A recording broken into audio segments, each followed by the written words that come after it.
Hello friends, स्वागत है आपके अपने यूट्यूब चैनल गवर्नमेंट जॉब अड्डा 24 आवर्स में। आज जो मैं आपके लिए वैकेंसी लेकर आया हूं जो कि HAL के अंदर निकली हुई, हिंदुस्तान एरोनॉटिक्स लिमिटेड के अंदर। इसके अंदर डिटेल में बात करेंगे, क्या क्वालिफिकेशन रहेगी, क्या एज लिमिट रहेगी। जो कि एक परमानेंट जॉब रहेगी, कोई भी आपका ट्रेनिंग या अप्रेंटिसशिप नहीं रहेगा। अलग अलग पोस्ट पर वैकेंसी निकली हुई है। अगर आप कोई गवर्नमेंट जॉब की तैयारी कर रहे हो या जो जानकारी प्राप्त करना चाह रहे हो तो ये बहुत ही शानदार वैकेंसी रहेगी आपके लिए। और फिर तक हम चैनल को सब्सक्राइब नहीं किया, सब्सक्राइब कर लीजिएगा ताकि ऐसी ही गवर्नमेंट जॉब से जुड़ी अपडेट्स आपको चैनल द्वारा मिलती रहेगी। और फ्रेंड्स, चैनल पर अगर बेल आइकन पर क्लिक करके ऑल पर क्लिक कर दीजिएगा तो कोई भी इन्फॉर्मेशन आती है, वीडियो आती है, अपडेट आती है गवर्नमेंट जॉब से जुड़ी हुई, नोटिफिकेशन द्वारा आपको वीडियो प्राप्त हो जाएगा। कोई भी वीडियो आपसे मिस नहीं होगा। चलो फ्रेंड, डिटेल में बात करते हैं वैकेंसी के बारे में। जैसे कि फ्रेंड्स आप देख सकते हो, HAL की ऑफिशियल वेबसाइट है। इसकी ऑफिशियल वेबसाइट पर आकर उसको करियर पोर्टल ओपन करना होगा। ये देख सकते हो आप, करियर लिखा हुआ है। इस पर अगर आप क्लिक करोगे तो इसका करियर पोर्टल ओपन हो जाएगा। जैसे कि आप देख सकते हो, करियर पोर्टल ओपन हो चुका है। नीचे आपको स्क्रॉल डाउन करोगे दिखाई देगा मैनेजमेंट ऑफ ऑपरेटर रिक्वायरमेंट। इस पर अगर क्लिक करोगे तो नोटिफिकेशन ऑन हो जाएगा। अप्लाई करने का भी ऑप्शन दिखाई देगा।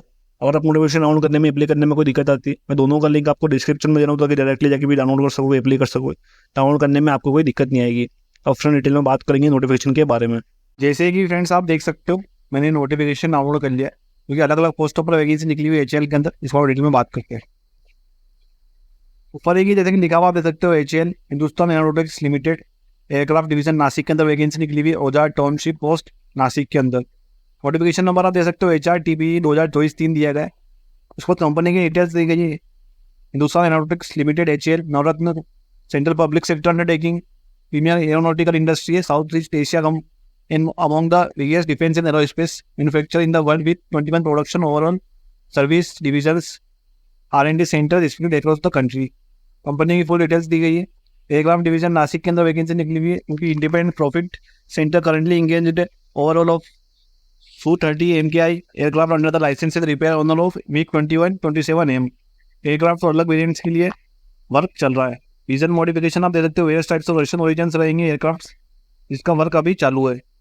जैसे कि आप देख सकते हो, ऊपर ही लिखा हुआ है HAL offers a challenging and avoiding career to individual who want to contribute towards nation building currently HAL aircraft division. UP candidates HAL के अंदर वैकेंसी करना चाहते हैं, बहुत शानदार वैकेंसी निकली हुई है HAL के अंदर करियर बनाने के लिए। नासिक इधर looking for engagement of personal on trainer basis maximum of 4 hours is in non executive cadre. यानी 4 साल की आपकी जॉब रहेगी। अगर आपकी परफॉर्मेंस बढ़िया रहती है परमानेंट पे हो सकते हो, कोई दिक्कत वाली बात नहीं। नॉन एग्जीक्यूटिव कैडर के अंदर वैकेंसी निकली हुई है। उसके बाद डिटेल में बात करते हैं किस पोस्ट पर, किस कैटेगरी में कितनी का वैकेंसी निकाली गई है। डिटेल्स ऑफ वैकेंसी जैसे कि आप देख सकते हो, नंबर ऑफ पोस्ट 58 यानी 58 पोस्ट निकाली गई है। फर्स्ट पोस्ट रहेंगे operator civil D6 civil grade के अंदर 2 वैकेंसी निकाली गई है। जनरल की 1 वैकेंसी और OBC नॉन क्रीमिलियर की 1 वैकेंसी। सेकंड जो पोस्ट रहेगी ऑपरेटर इलेक्ट्रिकल के अंदर, टोटल 14 वैकेंसी निकाली गई है। जनरल की 7, OBC नॉन क्रीमिलियर की 3, SC की 1, ST की 1, EWS की 2। उसके बाद जो पोस्ट रहेगी ऑपरेटर इलेक्ट्रॉनिक्स के अंदर D6 इलेक्ट्रॉनिक्स की 6 वैकेंसीज निकाली गई टोटल। जनरल की 2 रहेगी, OBC की 1 रहेगी, SC की 1 रहेगी, ST की 1 रहेगी और EWS की 1 रहेगी। उसके बाद जो पोस्ट आती है ऑपरेटर मैकेनिकल ट्रेड के अंदर 6 वैकेंसीज निकाली गई है। OBC की 2 रहेगी, जनरल की 2 रहेगी, SC की 1 रहेगी, EWS की 1 रहेगी। उसके बाद जो वैकेंसी आती है ऑपरेटर फिटर C5 फिटर के अंदर 26 वैकेंसी, जो कि सबसे ज़्यादा वैकेंसी इस ट्रेड के अंदर निकली हुई है। जनरल की 11 रहेगी, OBC की 8 रहेगी, SC की 2 रहेगी, ST की 1 रहेगी, EWS की 4 रहेगी। लास्ट में जो आपकी सबसे लास्ट पोस्ट रहेगी ऑपरेटर इलेक्ट्रॉनिक्स मैकेनिक की 4 वैकेंसी निकाली गई है। जनरल की 1, OBC की 1, SC की 1, ST की 1। टोटल नंबर ऑफ वैकेंसी जैसे कि आप चेक कर सकते हो 58 वैकेंसी यानी 58 वैकेंसीज निकाली गई है। उसके बाद पोस्ट चैनल स्केल दिया गया है, PWD कैटेगरी के लिए अलग अलग डिटरमाइन किया गया है। उसके बाद फिर बात आती है क्वालिफिकेशन की, जो सबसे इंपॉर्टेंट पॉइंट रहेगा। सबसे पहले जो पोस्ट रहेगी सिविल की, सिविल ट्रेड के अंदर आपने डिप्लोमा इंजीनियरिंग किया हुआ है सिविल इंजीनियरिंग के अंदर तो आप एलिजिबल रहोगे, अप्लाई कर सकते हो। ऑपरेटर इलेक्ट्रिकल के अंदर आपने डिप्लोमा किया हुआ है इलेक्ट्रिकल इंजीनियरिंग के अंदर तो आप एलिजिबल रहोगे, अप्लाई कर सकते हो। थर्ड जो पोस्ट रहेगी ऑपरेटर इलेक्ट्रॉनिक्स की, इलेक्ट्रॉनिक्स एंड टेलीकम्युनिकेशन किया हुआ है, अभी इलेक्ट्रॉनिक्स एंड कम्युनिकेशन किया हुआ है तो आप एलिजिबल रहोगे। डिप्लोमा इन इलेक्ट्रॉनिक्स किया हुआ है आपने, इलेक्ट्रॉनिक्स एंड टेलीकम्युनिकेशन किया हुआ है, अभी आपने इलेक्ट्रॉनिक्स एंड कम्युनिकेशन इंजीनियरिंग की हुई है डिप्लोमा तो आप एलिजिबल रहोगे, अप्लाई कर सकते हो। उसके बाद जो पोस्ट रहेगी आपकी ऑपरेटर मैकेनिकल की रहेगी, डिप्लोमा इन मैकेनिकल इंजीनियरिंग किया हुआ तो आप एलिजिबल रहोगे, अप्लाई कर सकते हो। लास्ट जो पोस्ट 2 पोस्ट निकाली गई है वो IT वालों के लिए निकाली गई है। फीटर की जो रहेगी ऑपरेटर C5 की 10 पास आउट किया हुआ अपने साथ ही में अपने ITI प्लस NSC या NCVT किया हुआ फीटर ट्रेडिंग के अंदर तो आप एलिजिबल रहोगे, अप्लाई कर सकते हो। लास्ट जो पोस्ट रहेगी ऑपरेटर इलेक्ट्रॉनिक्स मैकेनिक की, इलेक्ट्रॉनिक्स मैकेनिक के अंदर 10 पास आउट किया हुआ अपने ITI प्लस NSC या NCVT किया हुआ है अपने इलेक्ट्रॉनिक्स मैकेनिक ट्रेड के अंदर तो आप एलिजिबल रहोगे, अप्लाई कर सकते हो। क्वालिफाइंग जो एग्जाम रहेंगे operator fitter, operator electronics and mechanics NSC या एनसीवीटी के अंदर होना चाहिए। उसके बाद फ्रेंड्स जैसे कि आप देख सकते हो क्वालिफिकेशन का परसेंटेज ऑफ मार्क्स कितने रहेंगे। जनरल ओबीसी और ईडब्ल्यूएस कैटेगरी के लिए 60% मार्क्स या अबव होने चाहिए। एस टी और पीडब्ल्यूडी कैटेगरी के लिए 50% से और उससे ज़्यादा अबव क्वालिफिकेशन के अंदर होना चाहिए। कैंडिडेट जो required qualification for regular mode are only eligible, जिस भी कैंडिडेट्स ने रेगुलर क्वालिफिकेशन पास आउट की थी वही एलिजिबल रहेगा। जिस कैंडिडेट्स ने correspondence mode, distance learning, e learning mode किया हुआ है वो कैंडिडेट्स एलिजिबल नहीं रहेंगे, they are not eligible for the post. Candidates posing higher qualification than the required qualification indicated in the notification against the respective post need not to apply। यानी जिस भी candidate ने इन क्वालिफिकेशंस के higher qualifications आपने gain की हुई है तो भी आप एलिजिबल नहीं रहोगे, साफ इसमें लिखा हुआ है post need not to apply. उसके बाद फ्रेंड बात आती है एज लिमिट कितनी की मांगी गई है। एज लिमिट जैसे कि दे सकते हो 25 मई 2024 को मानकर मानी जाएगी। मैक्सिमम जो आपकी एज रहेगी 28 ईयर्स एंड 28 साल मांगी गई जनरल कैटेगरी के लिए। 5 साल का रिलैक्सेशन आपको SC/ST के अंदर मिल जाएगा, 3 साल का रिलैक्सेशन ओबीसी नॉन क्रिमिनल के अंदर मिल जाएगा।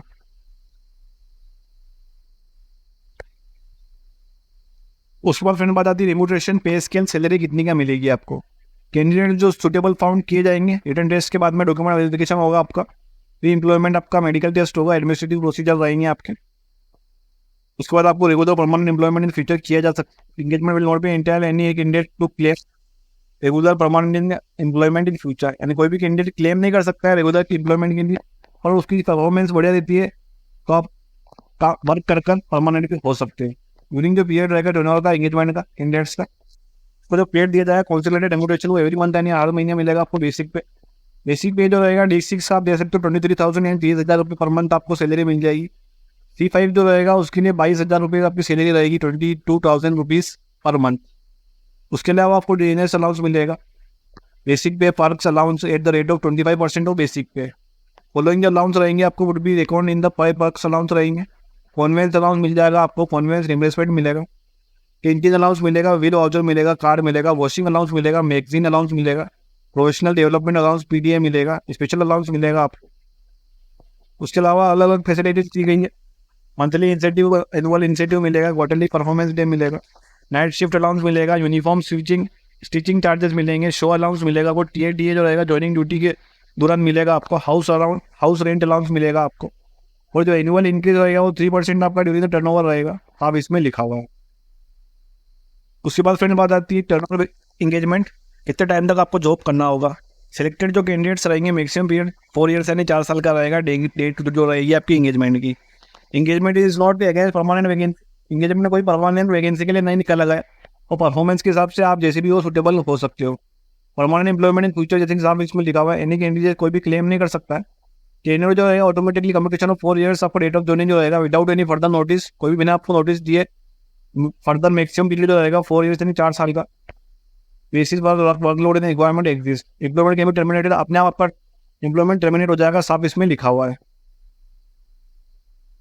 उसके बाद फ्रेंड बात आती है प्लेस ऑफ पोस्टिंग। सिलेक्टेड जो कैंडिडेट्स रहेंगे उनकी जो पोस्टिंग रहेगी वो नासिक डिवीजन के अंदर रहेगी, अब इसमें लिखा हुआ है transfer of posted assign to any place of HALS divisions, यानी आपके कहीं पे भी ट्रांसफर हो सकता है, साफ इसमें लिखा हुआ है HAL के अंदर। उसके बाद फ्रेंड्स बात आती है सिलेक्शन प्रोसीजर क्या रहेगा। सिलेक्शन जो प्रोसीजर रहेगा कैंडिडेट्स का, ओनली अप्लाइंग जो रहेगा आपका मोड वो ऑनलाइन मोड रहेगा। एग्री करने का एलिजिबिलिटी आपको सबसे पहले चेक कर लेनी है। कैंडिडेट को शॉर्ट लिस्ट किया जाएगा रिटर्न टेस्ट के दौरान। मार्क्स जो आप क्वालिफाइंग एग्जामिनेशन के अंदर दिए हुए आपने कट ऑफ जो परसेंटेज रहेगी कोल्स कैंडिडेट्स को रिटर्न टेस्ट के लिए बोला जाएगा मेरिट लिस्ट तैयार करने के बाद में। आपने जो मार्क्स स्कोर किए क्वालिफिकेशन एग्जामिनेशन के अंदर कट ऑफ परसेंटेज जो रहेंगे मार्क्स के SC/ST के नॉट लेस देन 50% होने चाहिए और अदर कैटेगरी के 60% से कम क्वालिफाइंग मार्क्स नहीं होने चाहिए। रिटर्न टेस्ट जो होगा वो आपको नासिक के अंदर होगा, साफ इसमें लिखा हुआ है। कैंडिडेट को शॉर्ट लिस्ट किया जाएगा और मार्क्स के आधार पर उसके बाद आपका रिटर्न टेस्ट होगा नासिक के अंदर। जो ऑफिशियल वेबसाइट दी गई है आपको www.hal.india.com, इस पर जाकर आपको एडमिट कार्ड डाउनलोड करना होगा। रिटर्न टेस्ट जो होगा वो आपको 2.5 आवर्स का आपको टाइम मिलेगा, 2.5 घंटे का आपको टाइम मिलेगा। टेस्ट जो रहेगा 3 पार्ट्स एंड 3 पार्ट्स के अंदर रहेगा। मल्टीपल चॉइस क्वेश्चंस रहेंगे। पार्ट 1 के अंदर 20 क्वेश्चन जनरल अवेयरनेस के रहेंगे, पार्ट 2 के अंदर 40 क्वेश्चन इंग्लिश और रीजनिंग के रहेंगे, पार्ट 3 के अंदर 100 क्वेश्चन रहेंगे आपके डिसिप्लिन के आधार पर। क्वेश्चन जो रहेंगे ईच मार्क आपका 1 मार्क कैरी करेगा और कोई भी आपका नेगेटिव मार्किंग नहीं होगा। रिटर्न टेस्ट होने की जो रहेगा आपका वो ऑन कोर्स रहेगा, आपका डेट ऑफ टाइम जो वेन्यू रहेगा वो आपको एडमिट कार्ड के अंदर बता दिया जाएगा। उसके बाद अलग अलग जनरल कंडीशन दी गई है एग्जाम के लिए। प्री एम्प्लॉयमेंट मेडिकल एग्जामिनेशन होगा आपका। जनरल कंडीशन भी दी गई है, only Indian nationals are eligible to apply. India में आप कहाँ से भी हो, कौन से भी स्टेट से हो, तो आप एलिजिबल रहोगे, अप्लाई कर सकते हो। एज एक्सपीरियंस जो रहेंगे वो कैलकुलेट किए जाएंगे 25/5/2024 को। जो ऑफिशियल वेबसाइट दी गई है आपकी, और आपको फॉर्मेट डाउनलोड करना हो तो रिजर्वेशन का और अलग जानकारी दी गई है, आप नोटिफिकेशन डाउनलोड करके वो जानकारी प्राप्त कर सकते हैं। लास्ट में फ्रेंड्स आप देख सकते हो हाउ टू अप्लाई, आपको अप्लाई कैसे करना है। कैंडिडेट जो होने के एलिजिबल कैंडिडेट्स रहेंगे उसकी ऑफिशियल वेबसाइट पर जाना होगा। उसके बाद आपको सब अपने डॉक्यूमेंट्स फिल करने होंगे, आपसे डॉक्यूमेंट मांगे जाएंगे, वो अपलोड करने होंगे, सिग्नेचर, फोटोग्राफ, क्वालिफिकेशंस के, सर्टिफिकेट्स के। लास्ट इंपॉर्टेंट डेट्स भी दी गई है। फॉर्म अप्लाई करने की जो डेट रहेगी 18/6/2024 रहेगी, लास्ट डेट रहेगी 30/6/2024। एक ऑफ द रिटर्न डेट रहेगा वो 14/7/2024 को रहेगा। ठीक है फ्रेंड्स, सीधा आपको रिटर्न वीडियो जो कि HCL के अंदर निकला, तो रिटर्न में अपने बात करिए क्या क्वालिफिकेशन रहेगी, क्या एज लिमिट रहेगी। प्लीज फ्रेंड वीडियो बढ़िया लगे तो लाइक, कमेंट और शेयर कर दीजिएगा। और आपको किसी मोटिवेशन के बारे में या वैकेंसी के बारे में जानकारी चाहिए तो कमेंट कर दीजिएगा, ताकि मैं उसके ऊपर वीडियो बना सकूँ। और फिर हमें चैनल को सब्सक्राइब नहीं किया, सब्सक्राइब कर लीजिएगा, ताकि ऐसी ही गवर्नमेंट जॉब से जुड़ी अपडेट्स आपको चैनल द्वारा मिलती रहेगी। मिलते हैं आपसे अगले वीडियो में। धन्यवाद।